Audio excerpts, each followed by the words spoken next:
Anar Ələkbərovun müəllifi olduğu Mehriban adlı kitabdan. Mən həmişə ona görə narahatam. Onun uşaqlıqdan bəri qeyri-adi fəallığı ilə seçilməsini, xeyirxahlığı ilə insanların diqqətini cəlb etməsini atası, akademik Arif Paşayev çox maraqlı izah edir. Mehriban doğulandan çox fəal olub. Bəzən mənə elə gəlirdi ki, o, Nərgizdən böyükdür. Onların uşaqlığını hər anına kimi xatırlayıram.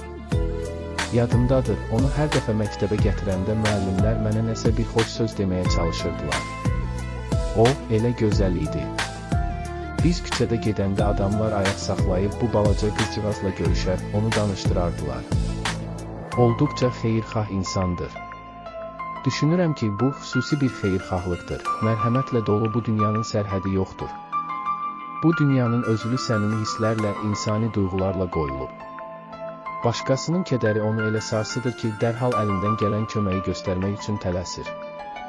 Mən həmişə ona görə narahatam, çünki o, meydana çıxıb, hədəfə çevrilib. İnsanlar, sadə insanlar daim ondan danışırlar. Ümumiyyətlə, əhalinin bütün təbəqələri ona öz rəğbətini bildirirlər və o da belə atmosferdə səhv etməməlidir. O, heç bir, hətta xırda qüsurlara da yol verməməlidir.